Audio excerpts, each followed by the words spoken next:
Welcome to the Hell Yes Life podcast, where you'll hear inspiring stories and life lessons from amazing Hell Yes entrepreneurs who are running their for-purpose businesses and living their Hell Yes lives.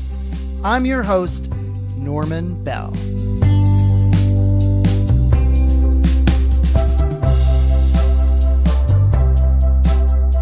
Hell Yes Lifers, is one of your goals in 2020 to become a Hell Yes speaker? Well, if so, then you'll want to grab a free cheat sheet I've put together for you. It's called Start with a Bang, 7 tips to help you captivate your audience from the start. Head over to hellyeslife.com to download your free cheat sheet right now. All right, let's get into today's episode.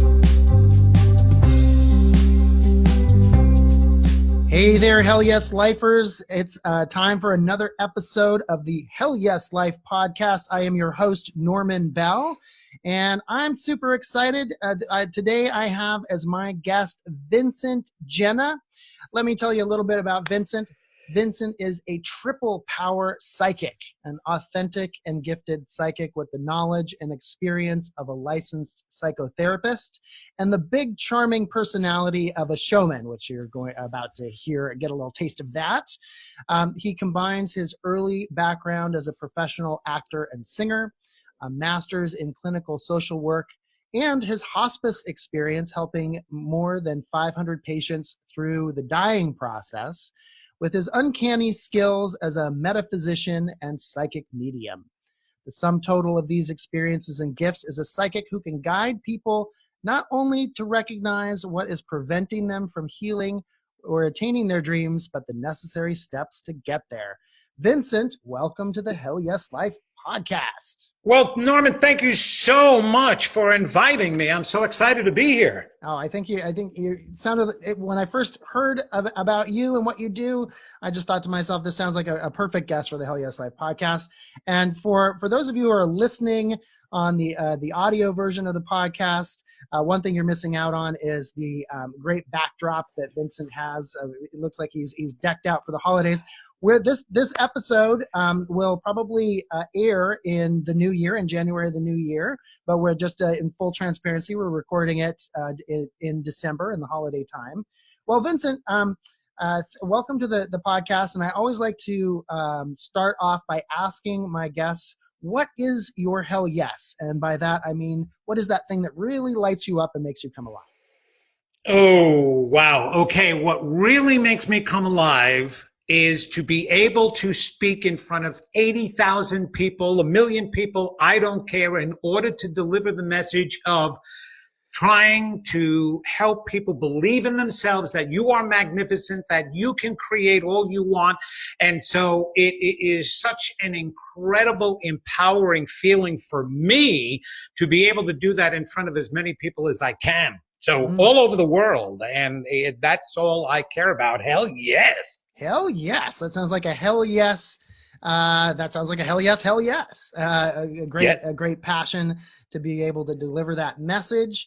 And you've done a lot of that, I can see, over the years. You've had many TV appearances on various networks and so on.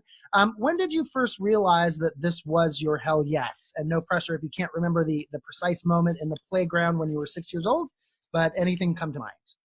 Actually, it wasn't when I was 6 years old. It was exactly when I was 28 years old. I did not have that type of, shall we say, beginning early experience with all of this, like some of the kids did, when I was 5 years old, walking in and seeing an angel on their bed. Wow, fantastic.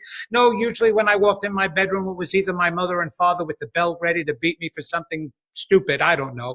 But it was at 28 years old when I had this very unselfish plea to be able to learn how to help people. I had a friend who was my original tormentor. I mean, so many people have heard this story over and over again, but it's such a profound story. I mean, he was the one that incited a lot of the bullying that happened to me, and all the way until I was 17 years old, right? And so after our 10-year high school reunion, it reversed itself, and he became now a very close friend of mine. Hmm. very endearing, and there was no need for, forgiveness or apologies or anything like that. It was just the way he embraced me and the way I embraced him. It was as if we were always friends. And his life was just in shambles, and he was the guy that never shared that. That man that packs away all of those feelings, doesn't let you know anything is wrong. And there was a little narcissism there, helping him get through by bragging about how great his job was, and his wife as his childhood sweetheart with 3 kids and his beautiful condo in Connecticut in a very rich area, and, perfect health and all of that. And I felt that that was all BS, and I don't know why I felt that.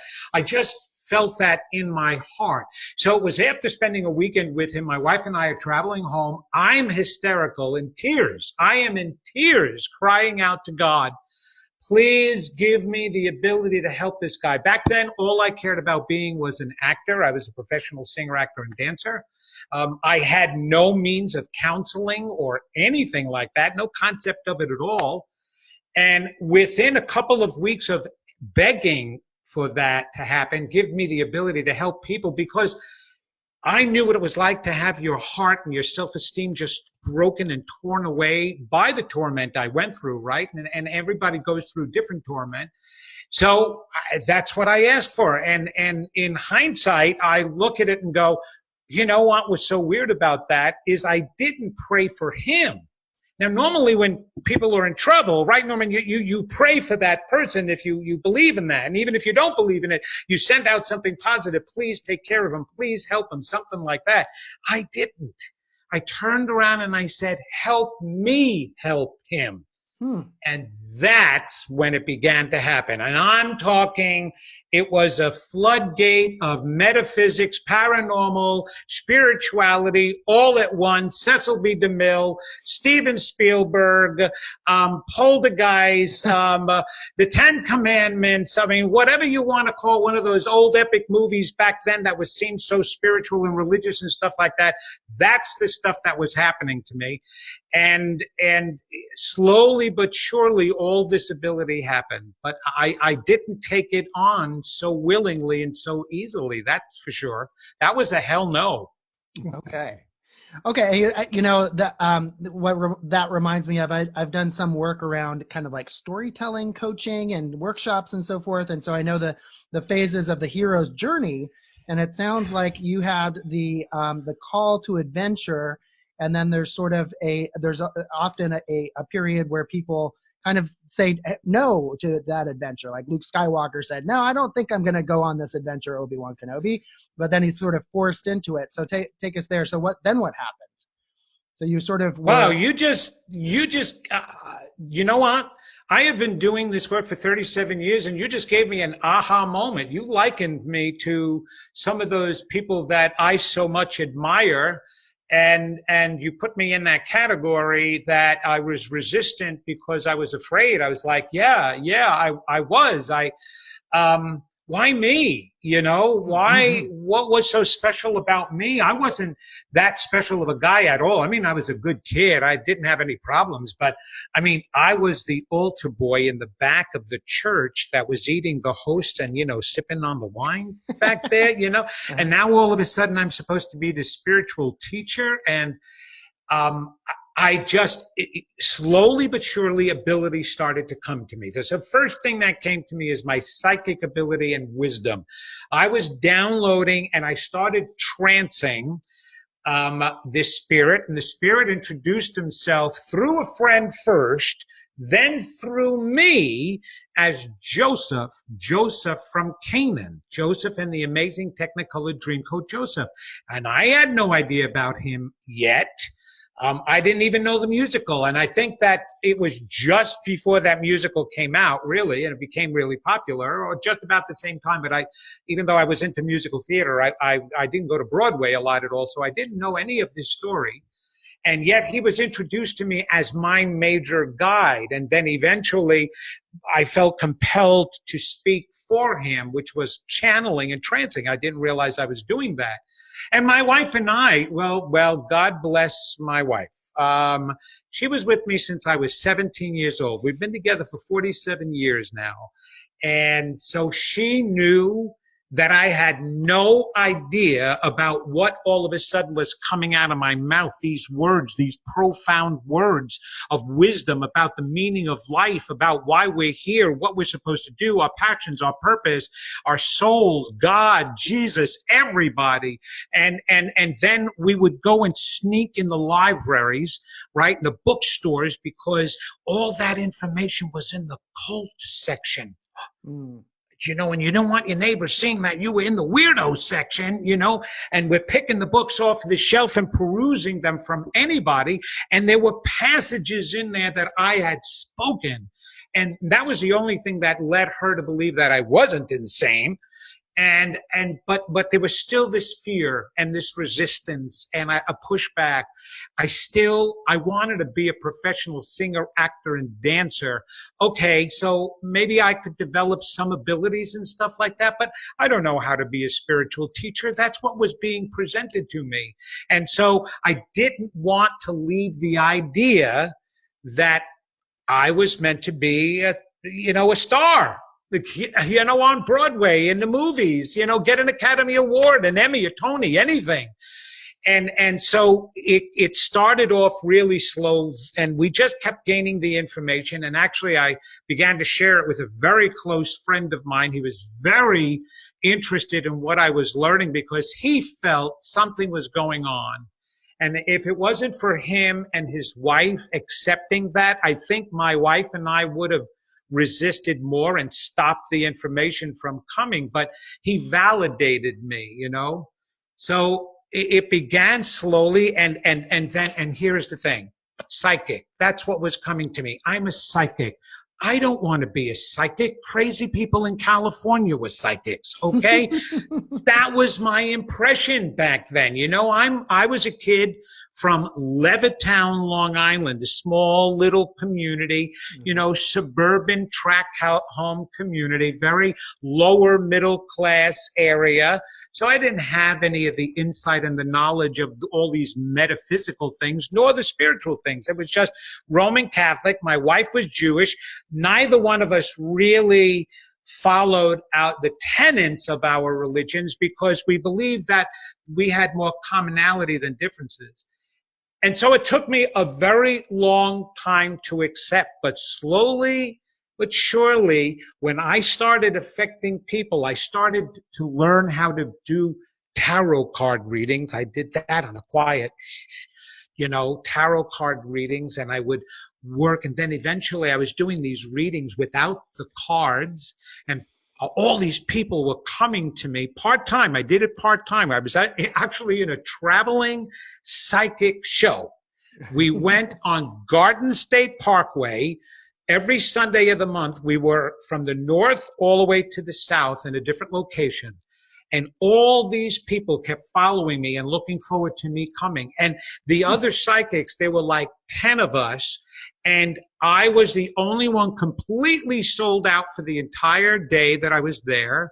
And dribs and drabs went to the other ones. I didn't understand, but I was starting to love the effect I had on people. And that's what began to lead me to accept more, but I still didn't know how to make a career out of this.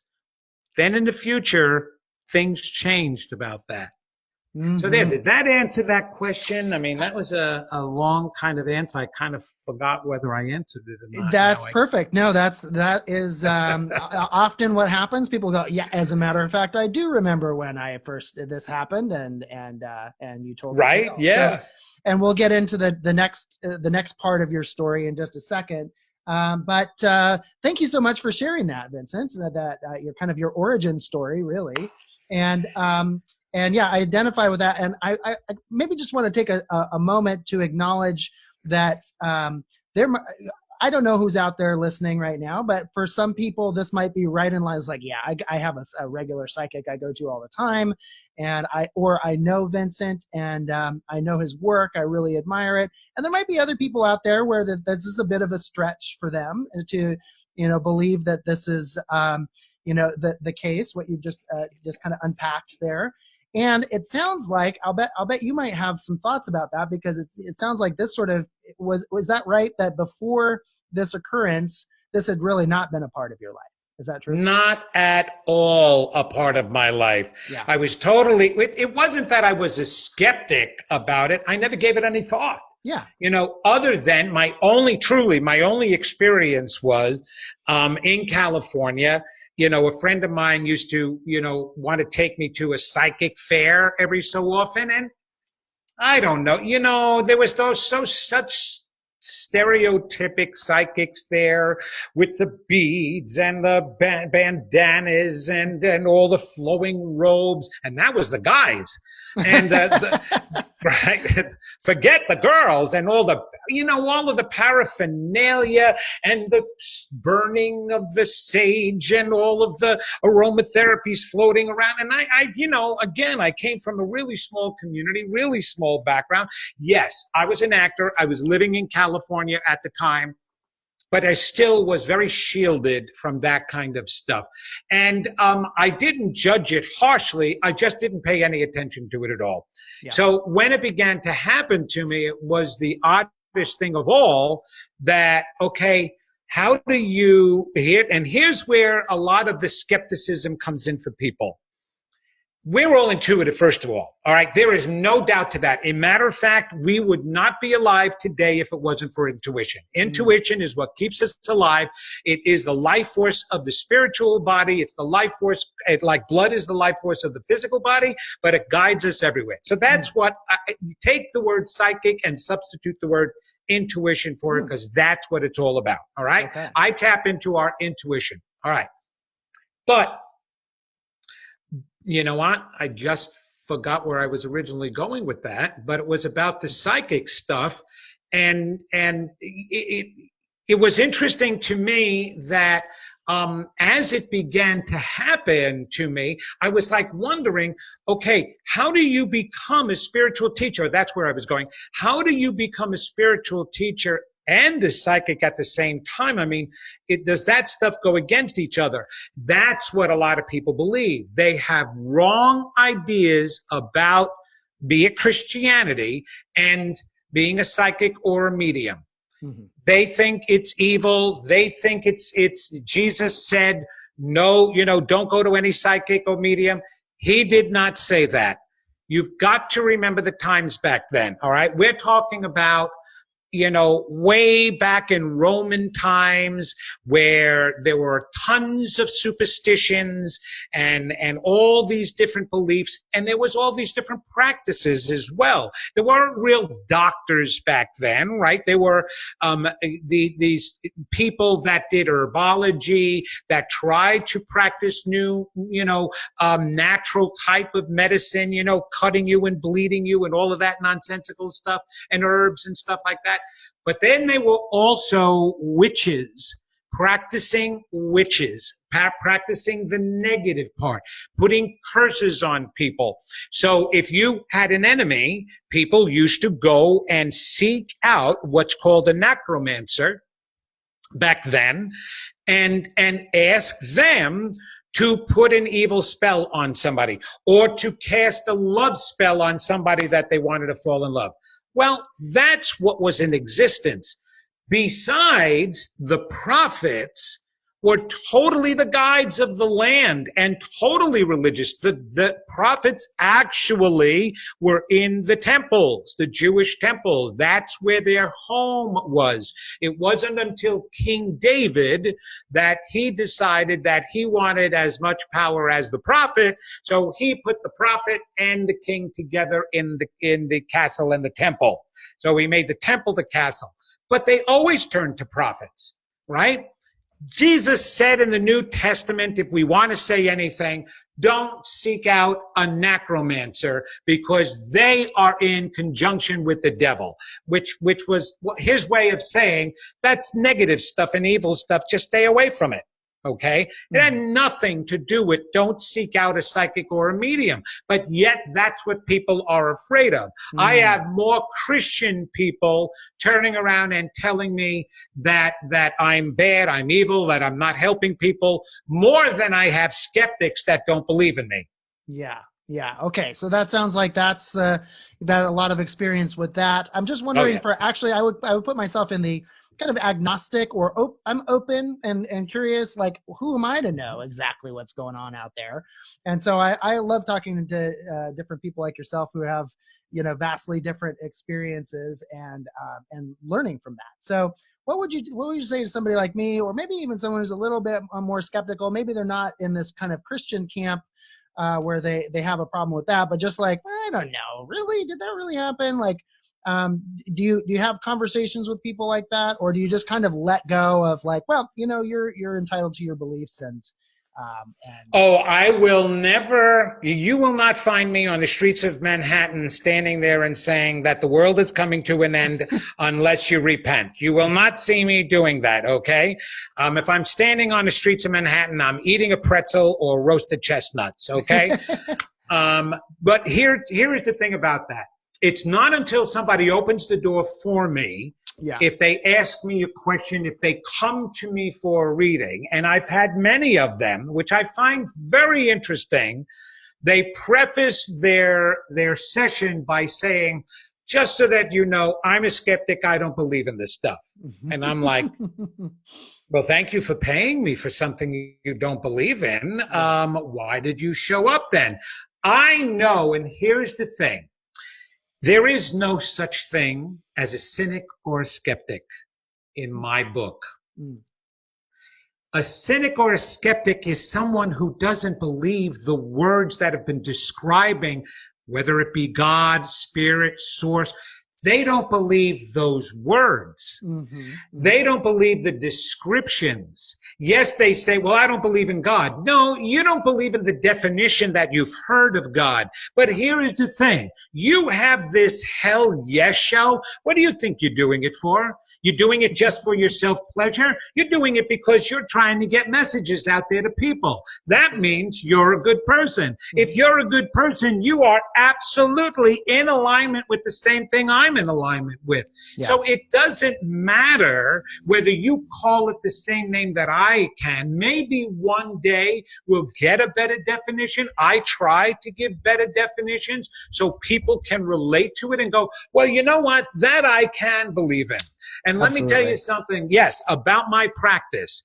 I am the only psychic medium that has a 50% male and 50% female clientele. That is unheard of in my field because most men, they're more skeptics than the women are because they're very left brain, very logical. They're going to be thinking more than they're going to be into their intuition and feeling. But they love what I say. I resonate with them. I actually bring them out of their left brain and they go into their right brain, even if it's for a moment, to feel what I'm saying, and then they can relate to me. So that to me tells me it's been the words. And think about the preachings. Think about what we've been taught. Think about where religion goes. It does nothing today except still condemn rather than teach acceptance, teach love. I don't believe in that. But it's more about the messengers than it is the message. So we can't get rid of what could be true just because we don't like the sound of how it's been defined. I love that. I liked what it resonated when you were talking about intuition. And I like, that was interesting that you said that intuition is like the spiritual lifeblood, the way that, blood is for our body. And that kind of resonated. It was like, well, I know I have intuition. I consider myself a fairly right brain creative male, I guess. So I could say that that's not a bridge too far for me to go. So hell yes, lifers out there listening, hopefully you're, opening your mind a bit to what Vincent is talking about here. Vincent, I wanted you to take us forward a little bit from where you left off in your story to now. I mean, part of what this show is about is how people are out there, people like you are out there having, a hell yes life. They're a hell yes entrepreneur in a way. Mhm. They're, creating a business out of their passion and purpose and their story. And you are certainly a great example of that. So how did you go forward from here to make a living out of this? Wow. Yeah, that's a good question because there was so much resistance. Well, here's what I wound up doing. Because, again, I had such a hard time just dealing with being a psychic. For that reason, everything you just defined, I did not want to get into a practice where people were going to have a hard time believing me. Yeah. And because of that stupid word, psychic, okay, so what I used to do is when I was doing my readings, my business cards, I kept changing my title. I was an intuitive messenger, a transformational coach. I came up with everything that I can say except psychic. Yeah. And then a situation had occurred in my life that took me out of my full-time job. I was injured in an automobile accident. And at the time, when you're an actor, you constantly have to have a bread and butter job. Well, at some point when my daughter was born, it was my second child, I realized that it was time for me to move beyond the acting field and get something a little bit more substantial. But I stayed in the entertainment field, and I wound up becoming, again, the way things happen for a reason. I wound up getting a job at the same time. I had an audition on Broadway for the replacement part of Marius in Les Miserables. Okay. I had a leading role. Okay. And I was going to be considered for the role, and I was waiting for the callback. Okay. At the same time, I had told my wife, I'm also going to seek out a full-time job and see, if I don't get on Broadway, I can get the full-time job, and then that's it. With acting, I'll go full-time. But I wanted something, oh my God, I had so many bread and butter jobs in my life. Nothing was a good taste in my mouth except performing. When you have a passion and you're doing something other than your passion, everything else is tasteless and is horrible, right? Yeah. And unfulfilling. Yep. So I had asked guidance, just universal guidance again. I said, listen, okay, I need something. But it has to be something that I'm going to enjoy. And back then, I'm giving away my age, but we looked in newspapers at the want ads. That was ancient times, before there was the internet. Yeah. So I'm looking in the paper, and the paper is stuck together. And as I'm turning the page, all of a sudden I noticed this ad, trainer for an entertainment company. A trainer for an entertainment company? What type of entertainment? Wow, that was really cool. And it turned out to be a mobile disc jockey company that went around and did parties, but it was a very popular, famous one in the New Jersey area. And they were looking for an assistant manager in the office, which meant good pay at least, but also a trainer.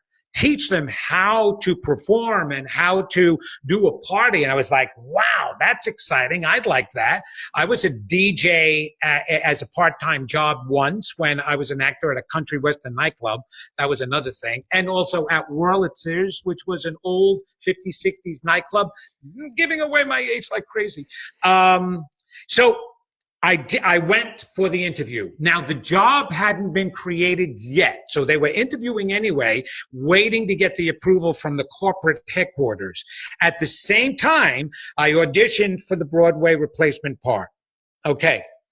I left it to Providence, and I said, you bring me to where I'm supposed to go. So Friday morning at 11 a.m., I get a phone call from the casting agent at doing Les Miserables saying, we are not going to call you in for the replacement part because we decided that we're going to go younger again. I was a little bit older. And at 11:05, I get a phone call from this entertainment company saying they got the approval to create the job. The job is mine. Wow. Yeah. So that's where I first started doing motivating. And I started training people. Okay. So Jumping ahead, I wound up moving on and creating my own entertainment company. And I was doing that for a while, was in the car accident, though I was totally unfulfilled. I enjoyed doing the work, but I gave up being an actor. I'm lugging around crates of LPs because nothing was digital and nothing was on CDs yet. So I was in a car accident. I couldn't do that anymore. I was like, okay, now what do I do? And I was also doing part-time readings.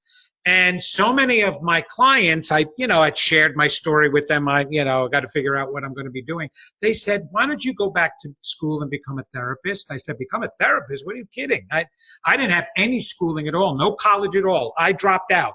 When you're an actor, even though I received a full scholarship to Hofstra University, one of the best universities in New York, I dropped out of it because I didn't think I needed to go to college and get a degree in order to be an actor in California.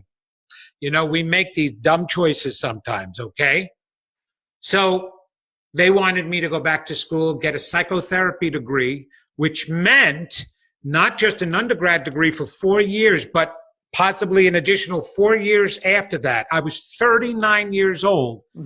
So I'm looking at that 8 years. Okay, so, all right, 47 doesn't seem so bad, but oh my God, we have 2 kids.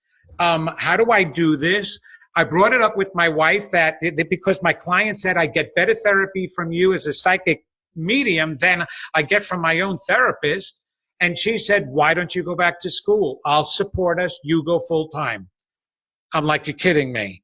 So I figured, you know what that would do also? That would give me other credibility. It would give me the capacity to be able to, if I'm going to be this psychic medium, I can actually do it from a psychotherapy mental perspective, which is very credible, that people could understand. And so that's what led me to college. I actually went for 7 years.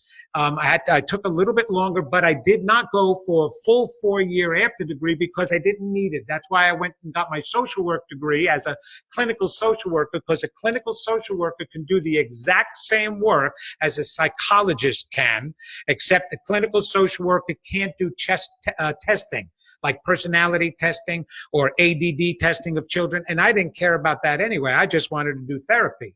So that's what I did. Now, the funny thing is as I was going for my degree and I was doing my internship, all my supervisors kept telling me was, Vince, you have got a sixth sense when it comes to psychotherapy, man. You're able to diagnose a patient within 5 minutes of meeting him or her when it takes us a week in order to be able to get an accurate diagnosis. Wow, this must be your field. And I'm like, I wasn't going to tell them, oh, no, it's because I'm psychic. That's why I was doing it. But at least they validated. A client sat in front of me. I knew exactly what was wrong. I knew his entire past or her entire past. We got to the point. We got to it right away. Problem with that was once you become a psychotherapist, you need a license. Mm-hmm. And when you get a license, you now have to follow guidelines. Right. You can't sit there and you don't sit there and tell the client what their problem is. You have to wait until the client comes to the problem, him or herself, because that's what's going to be more meaningful, even if it takes 12 years and thousands of dollars later. Right. Yeah. Well, that frustrated me. So I stopped doing practice. And a friend of mine was working for hospice at the time and said, you would make an incredible hospice social worker.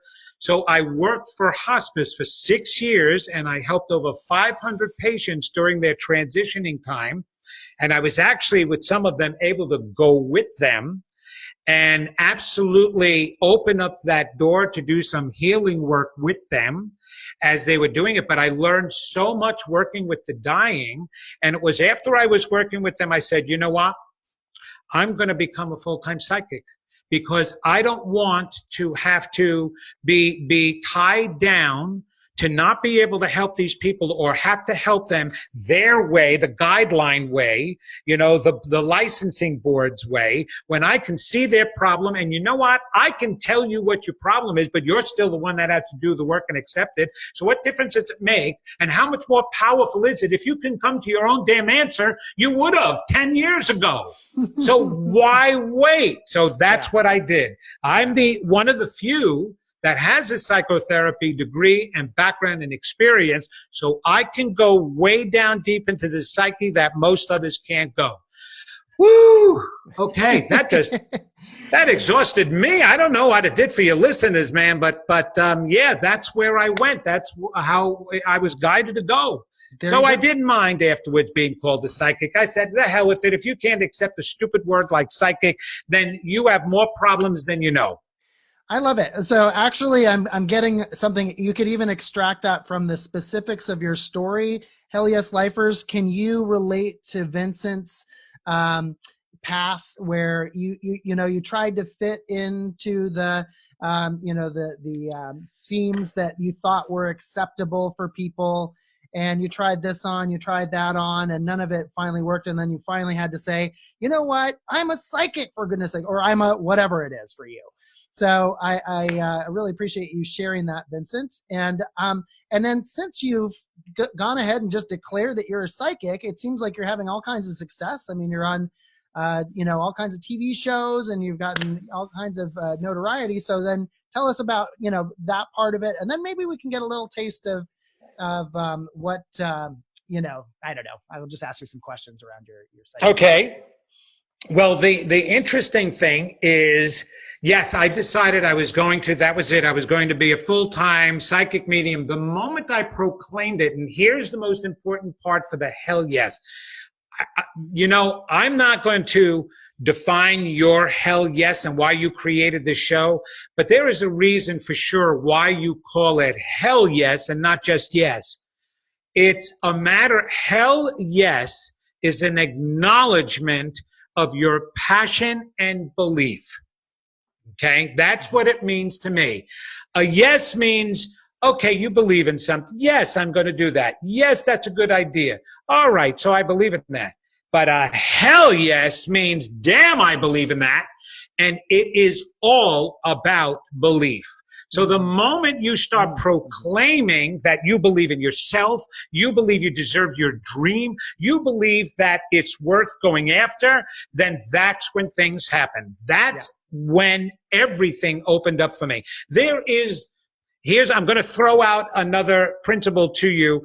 Like the law of gravity, which you can't see other than it's working because you're not falling down or up, whichever direction the earth is at the time, right? Yeah. Well, there's also the law of attraction. Yes. Uh-huh. And the law of attraction means whatever you put out in the universe is what you are going to get back. You put out some negative garbage, I guarantee you're going to get negative garbage coming back. You think you're the one that's going to walk and step in the hole down the street, you are absolutely going to purposely, unconsciously find a street that has a hole in it so you can trip in it to prove that you were going to do that. And that's exactly, we manifest, and you can manifest the positive as well. Yeah. So what started happening the moment I proclaimed I am willing to do this, bring it on, people started calling me I never advertised, not advertised at all. I just said to the universe, I said to God, I said to me, I said to my wife, all right, I'm going to be a full-time psychic medium, whatever that means, show it to me. And people started calling me for readings, but people were calling me on a daily basis to make bookings. All right, well, I've got now 2, I've got 3, I've got 4, I got 5 readings today. And then that started happening day after day. They were calling me ahead of time. I was booked ahead of time. Then all of a sudden, accidentally, which by the way, there are no accidents, it's all synchronistic. Somebody told me, why don't you start a radio show? So way back when I had a blog talk radio show, it said, sure, sure. And I started giving out all of my philosophies, everything I started research, which, by the way, I did tons of research in the beginning when this did happen to me so that I could understand what was going on and normalize myself in my own mind.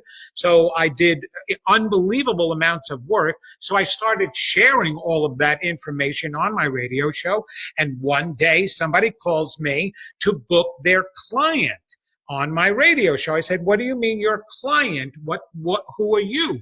Well, we are a publicist, a PR firm. And I'm like, oh, a PR firm? Is that what you do? Yes, we call for our clients. We represent our clients, and we call to get them on radio shows, television shows, get them seen in the media, and get them pushed ahead and create a platform. I'm like, oh my gosh, let's talk about that. So I wound up hiring these people, Steve Allen Media, which unbelievable company, and they started getting me all of these radio shows and these television appearances. And then I started meeting other people and say, why don't you do expos? I was doing expos. I was being invited to be a keynote speaker. So the wonderful thing about this, Einstein said this. Albert Einstein said, let me know what God is thinking. The details I don't need to know. Mm-hmm. Now, he did not believe in God as a deity being. He believed it was a power. It was a power of the universe. He also believed that it could kind of communicate with you through your inspirations. And he felt that if he had an inspiration, that was the universe or God telling him, this is what you're meant to do. So he never questioned his inspirations. And he realized that as soon as he said, okay, I'm going to work on that, all the details fell into place by themselves. Yeah.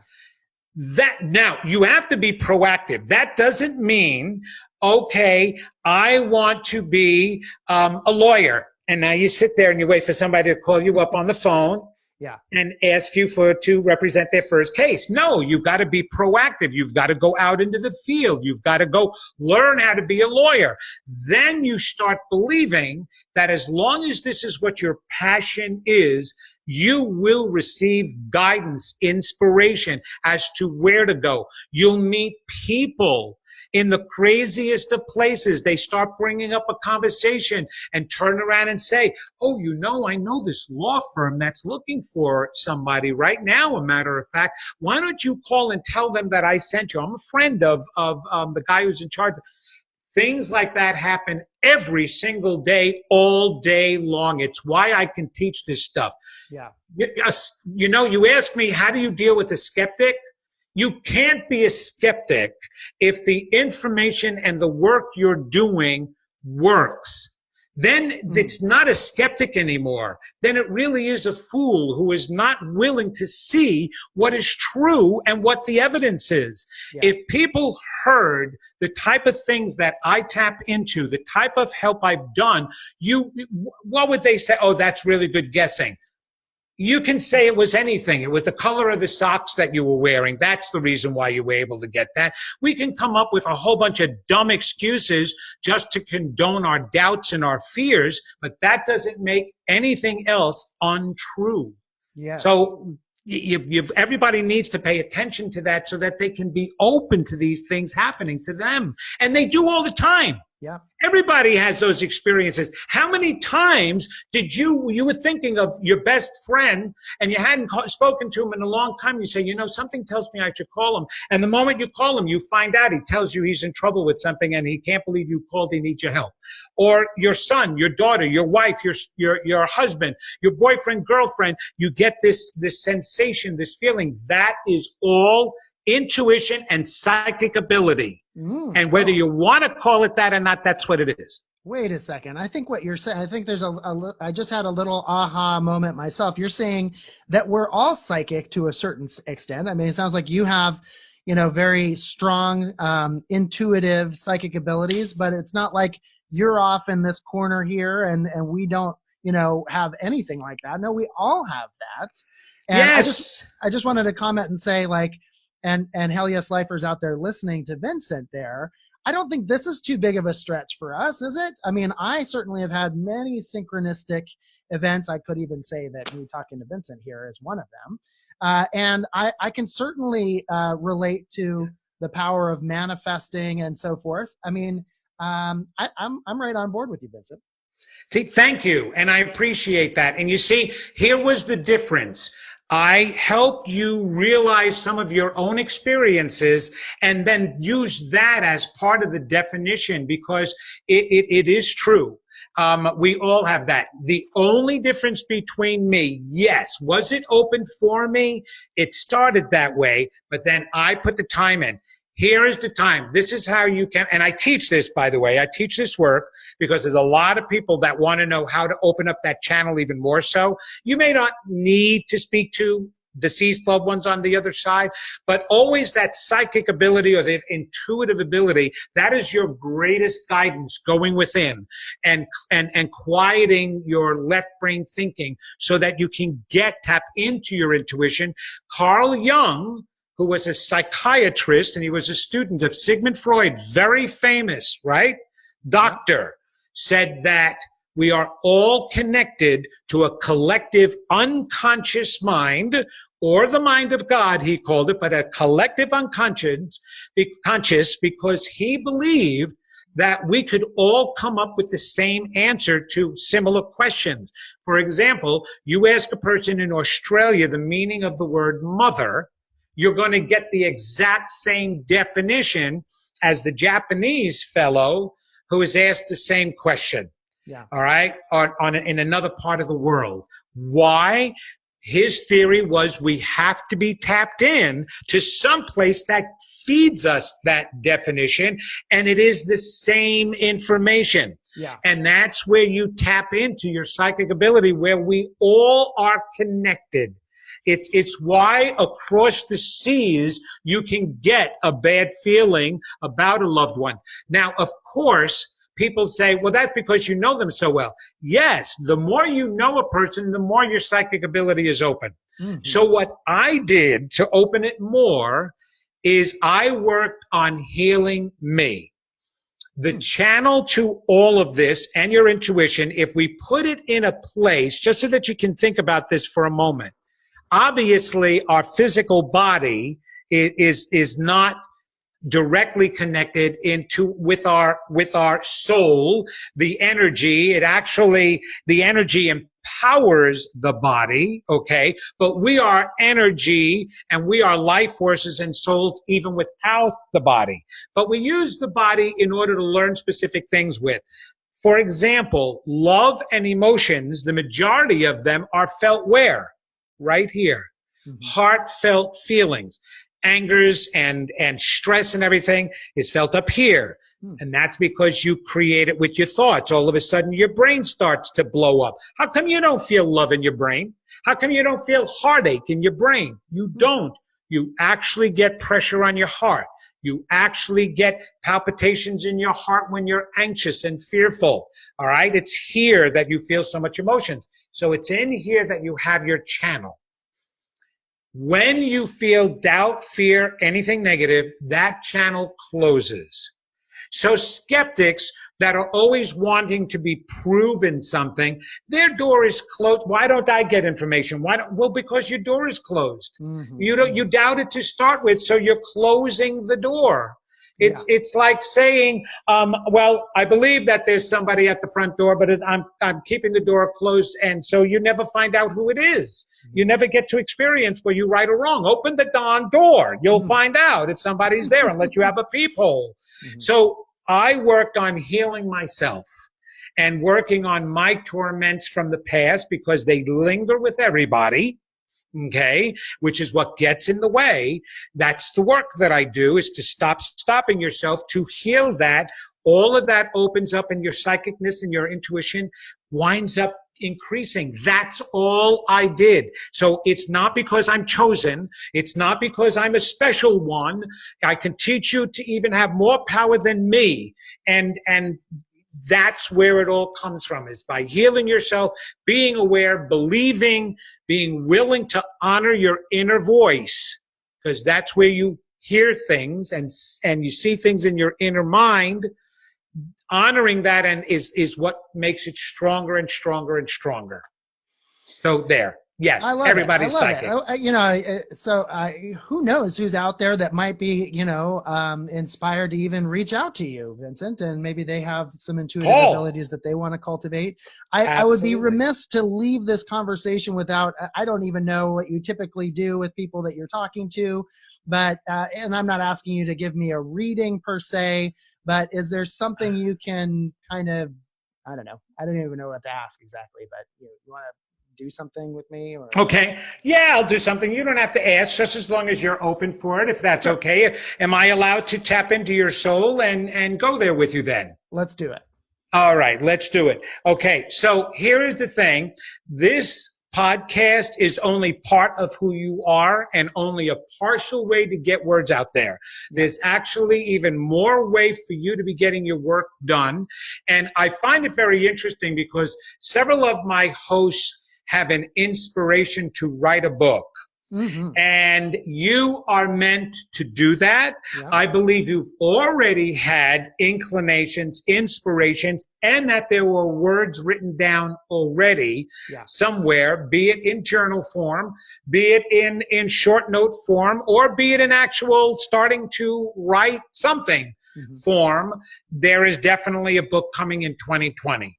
You need to tap into it. So I will ask you this. Does that resonate with you as to what a plan is already? Absolutely. It's one of my goals for 2020, and it is already in the works. So yes. Now, for your listeners, did you give me any clues to that before the show at all?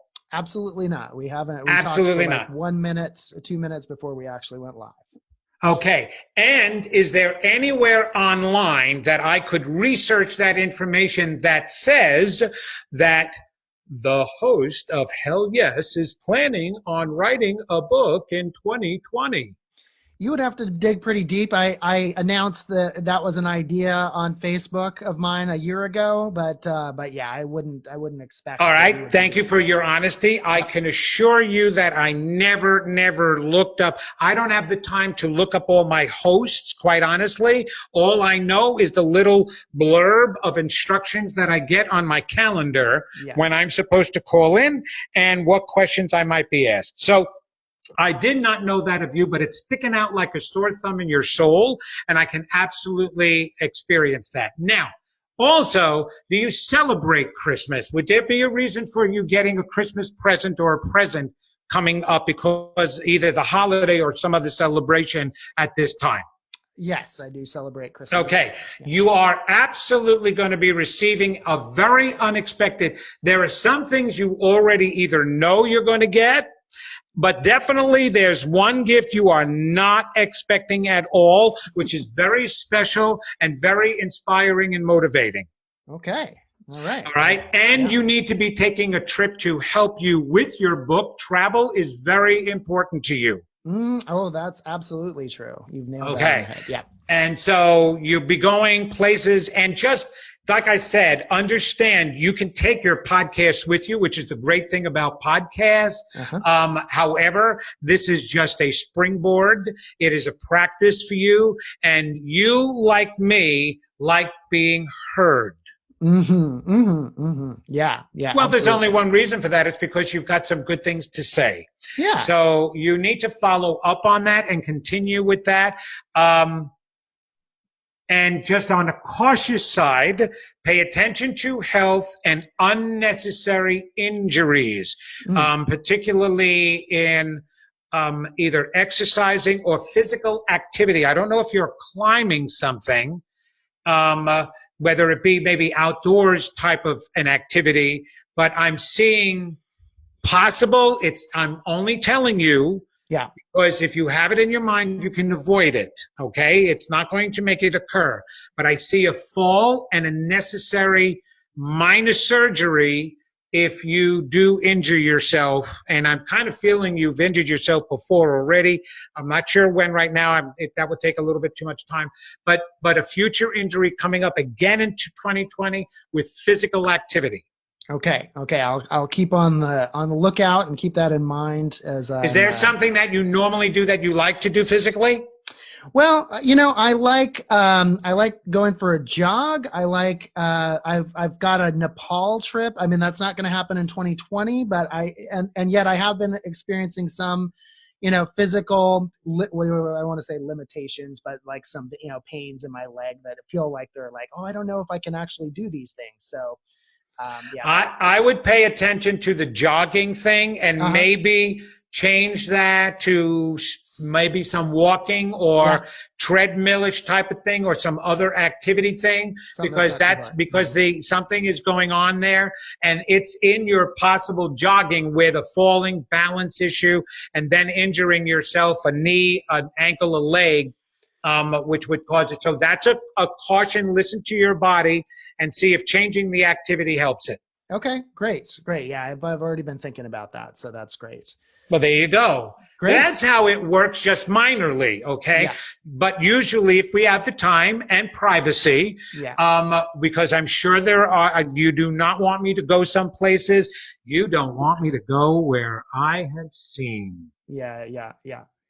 Right? Now, wink, wink, wink. Right. No, with all of us, right? That's but I go to the depths, the deepest part of the psyche, because the goal is to help unblock you, to help you to be able to believe in yourself, to help get rid of all maladaptive beliefs about yourself and disempower the defense mechanisms that keep you from seeing what's getting in the way. And in order to do that, we have to go deep. We have to go far back.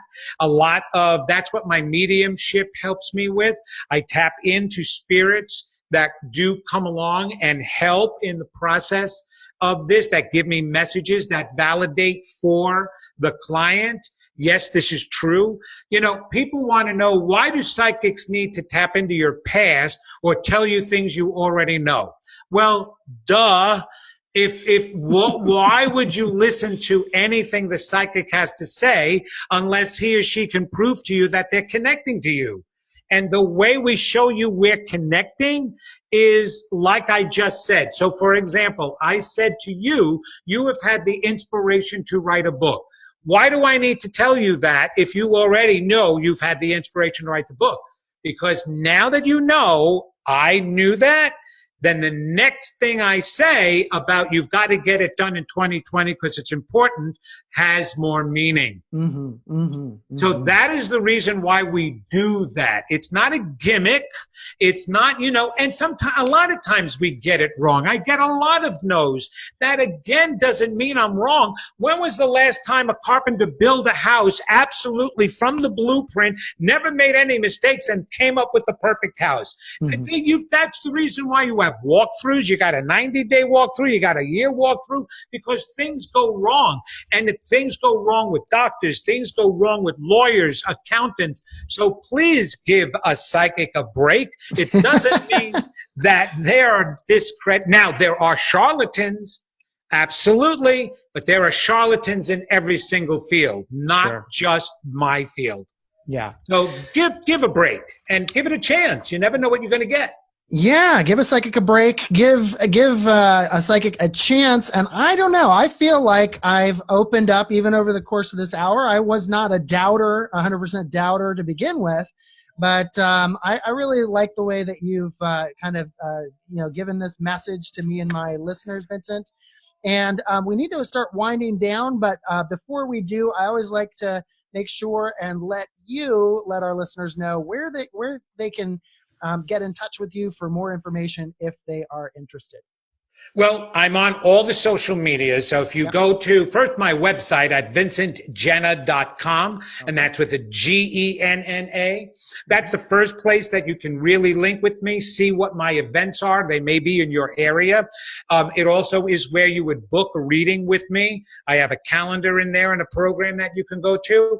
I also have an online store where I have some very profound lectures and a guided meditation series that you can listen to and then purchase the digital audios for. They're very powerful. And then from there, you can go to Facebook. My Facebook page is Vincent Genna MSW. I have live events where you can participate in. And wherever you're going to write me, if you write me on Facebook, if you write me on my website, Instagram, if you tweet me, I will always respond back to you. That is me. That is responding back, not my gatekeeper. Though I have one that helps me along the way, but I'm the one that responds back. And then, of course, you can listen to I host an online radio show for Unity. Unity is a spiritual thought center, just like Science of Mind. There's Unity. It's a new thought movement center where we teach very positive, powerful things about you and your relationship with a deity, with yourself, with the universe, whatever. And so that's at noon on Wednesdays Eastern time. That's noon Eastern time. And you can also call in during that time with any question that you have. And I have the podcast for that. So if you go, again, my website will take you to it, or go to unityonlineradio.org and you can see all the podcasts. There's wonderful other luminaries on there where you can get really insightful information. You know, it's either going to fill you, open your door, or just constantly just reinforce the fact that you think everything is bullshit. So, but that's going to be up to you. Exactly. That's what life is for. Exactly. Right. So that's how you can get in touch with me. Thank you for asking. You bet, Vincent. Well, Vincent, thanks once again for coming on the show. It's been an absolute pleasure having you on the show and hearing your story. And I always like to wrap things up by saying hell yes together on the count of three. It's sort of we used to do a long hell yes. Now it's more of like a hell yes sort of a thing. Yeah. Or what do you think? Yeah. You ready? Yeah. So on the count of three, we're going to do it. Ready? 1, 2, 3. Hell yes. All right. Well, Vincent, thanks so much for joining me. Oh, it was my honor. Thank you so much for inviting me. I really enjoyed it. You are absolutely phenomenal in your own insight. So keep it going, man, because you're going places out there. Oh yeah. Thanks, Vincent. Hell yes. Hell yes. Let's do this. 2020. Absolutely. I'll be working with you sometime again, and not just here. Oh, great. Oh, well, I mean, I guess Vincent's the one to know. So, all right. Talk to you soon. Take care. Thanks for joining me for this episode of the Hell Yes Life podcast. You can subscribe to the podcast on iTunes, Stitcher, or your favorite RSS feed. If you like the show, please leave a rating and review. And if you want to stay connected, visit hellyeslife.com and sign up for the e-newsletter and private Facebook group. Again, I'm Norman Bell. Thanks for joining me. Now let's get out there and live a hell yes life.